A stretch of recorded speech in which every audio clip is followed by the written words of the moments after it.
유대인들은 예수님에게 유대인의 왕이라는 죄목을 씌우고 로마 병사들과 함께 골고다 언덕으로 끌고 올라갔습니다. 사형장으로 가던 중에 한 사람을 만납니다. 구레네 지방에서 온 시몬이라고 하는 사람이었습니다. 그들은 시몬이라는 사람에게 억지로 예수님의 십자가를 지웠습니다. 시몬은 억지로 십자가를 지고 골고다 언덕으로 올라갔습니다.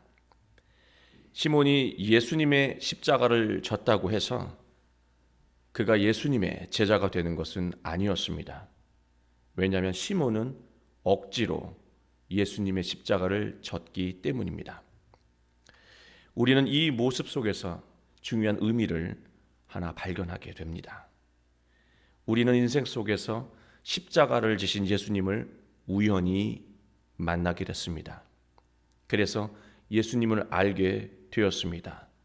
그리고 예수님이 지고 계신 십자가를 통해서 바로 내 어깨에도 십자가가 짊어져 있음을 깨닫게 되었습니다.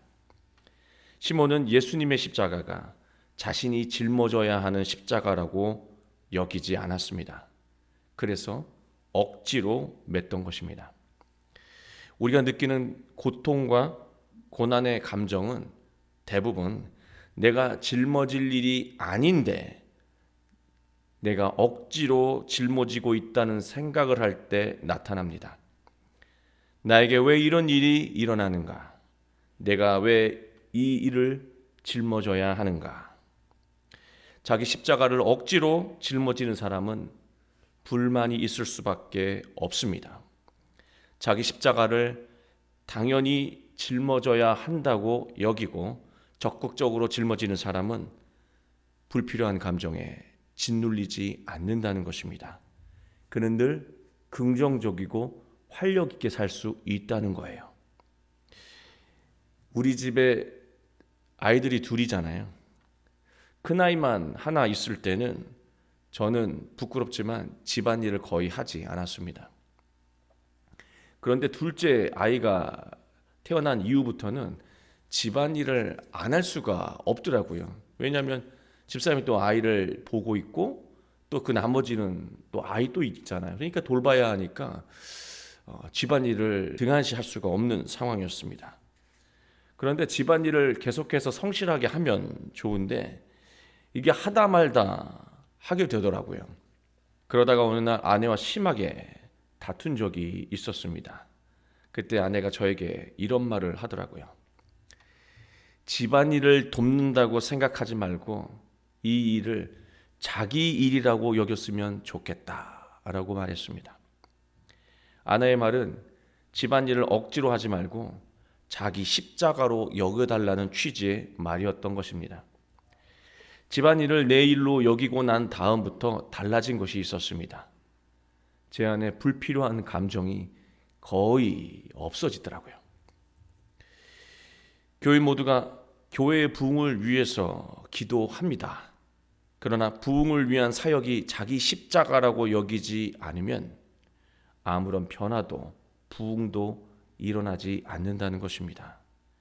교회의 일과 부흥을 위한 사역이 자기 십자가로 여기는 교인이 많을 때 그 교회는 성숙해지고 부흥하게 된다는 것입니다. 예수님은 완전하게 자기 십자가를 지셨습니다. 시몬이 하는 것은 형장까지 잠시 십자가 들을 들어준 것뿐이었습니다. 사람들은 쓸개를 탄 포도주를 예수님의 입에 갖다 댔습니다. 여러분이 잘 아시는 대로 이 쓸개, 이 신포도는 고통을 잠시 잊게 해주는 마취제와 같은 역할을 했습니다. 그러나 예수님은 쓸개를 탄 포도주를 마시지 않으셨습니다. 우린 여기서 예수님께서 십자가의 고난을 대하는 이 태도를 통해서 예수님이 고난을 어떤 태도로 대하시는지를 보게 됩니다. 우리가 고난과 고통을 겪고 억울해하고 노여워하는 시간을 지나고 나면 고난과 고통을 잊기 위해서 무엇인가에 몰두하기 시작한다는 거예요. 너무 힘들고 어려우면요, 술에 취하기도 하고, 약에 취하기도 하고, 도박에 취하기도 하고, 게임에 중독되기도 합니다.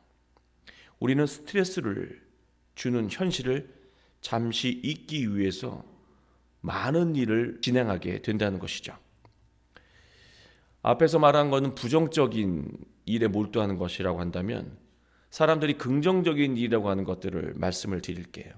우리는 운동에 몰입하기도 하고요, 레저 생활에 몰두하기도 합니다.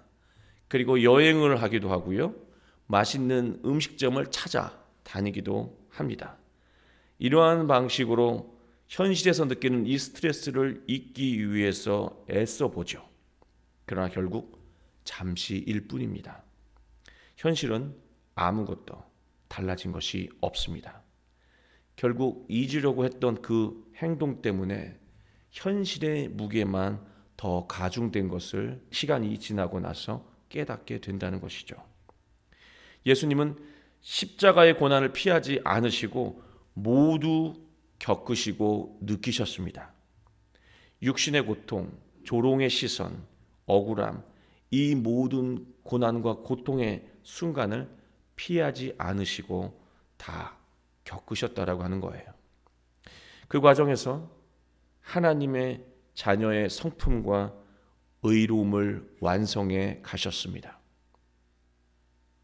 우리는 고통을 겪으면서 믿음이 성숙해지고 마음의 균형감을 얻게 됩니다. 이 많은 고통과 어려움을 극복하면서 마음의 균형감을 갖게 된 사람은요, 그 인생 속에서 작은 어려움 때문에 그 인생이 기울어지지 않는다라고 하는 거예요. 그만큼 마음의 균형감이 생긴다는 것이죠. 우리가 자기 십자가의 고난을 피하지 않고 감당한다면 학생은 학업의 성과를 이루게 될 거예요. 직장인은 일하기 싫어서 언제 퇴근하나만 생각하는 것이 아니라 어차피 내가 짊어져야 될 십자가라고 여기고 적극적으로 능동적으로 일을 하게 된다면 그러한 직장인은 반드시 성취하는 인생을 살게 될 것입니다. 가정에 많은 일들이 있는데 이게 내가 피할 수 없는 일이라고 여기며 적극적으로 하게 된다면 그 가정은 행복으로 풍요로워질 것입니다. 예수님은 2명의 죄인들과 함께 십자가에 달리셨습니다. 지나가는 사람들이 자기 머리를 흔들며 예수님을 조롱했습니다. 만일 하나님의 아들이라면 자기를 구원하고 십자가에서 내려오라. 여러분, 우리가 어려움을, 시련을 겪을 때 자신을 더 고통스럽게 만드는 생각이 있습니다. 만일, 가정의 생각입니다. 만약 그때 그렇게 하지만 않았더라면, 우리 아이가 그때 조금만 더 노력했더라면, 내가 어린 시절 넉넉한 부모님 밑에서 태어났더라면,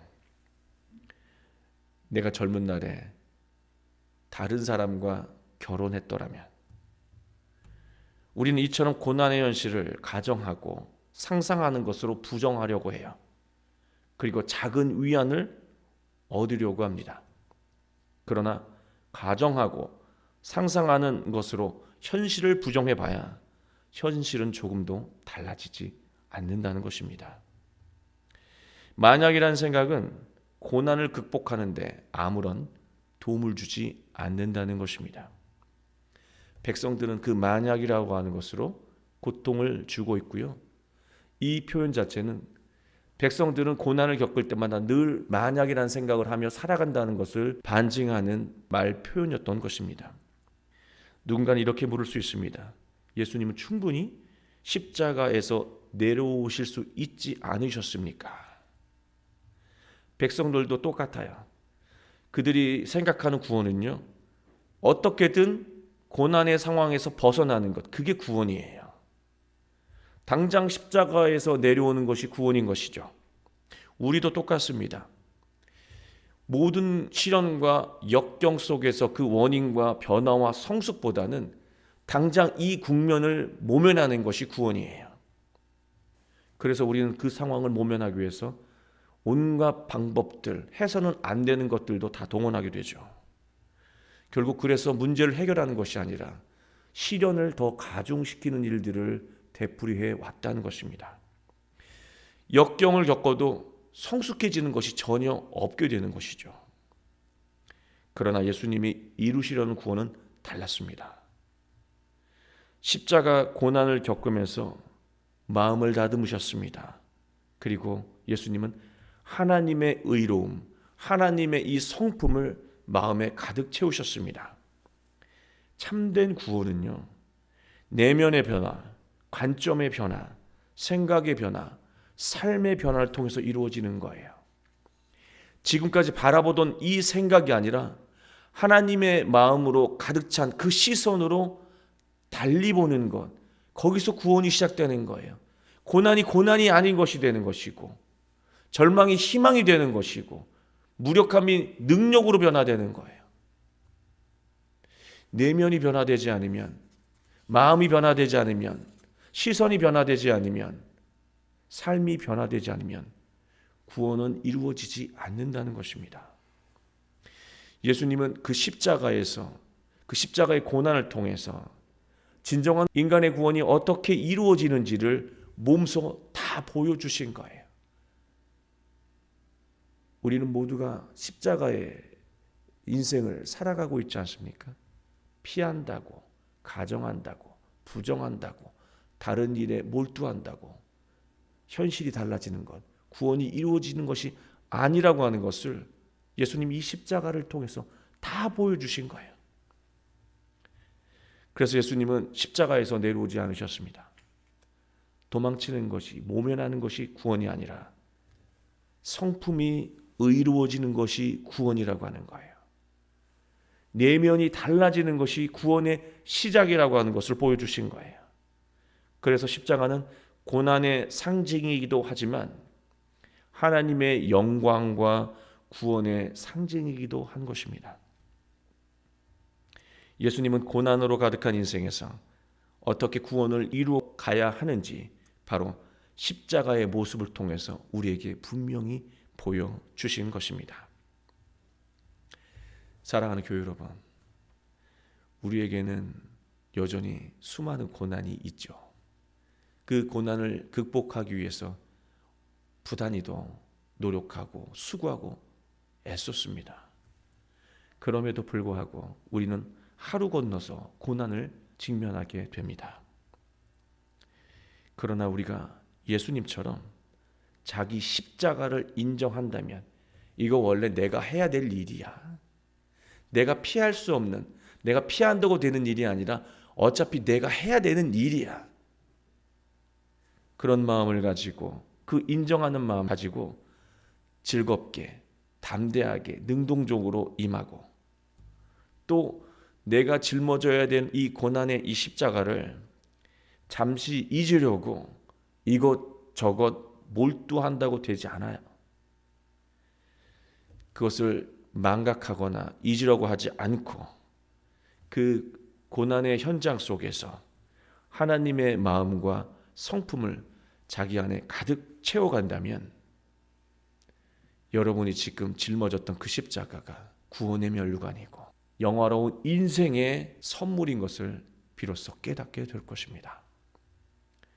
우리는 은혜도 선물이요, 십자가도 선물인 인생을 살게 되는 것이죠.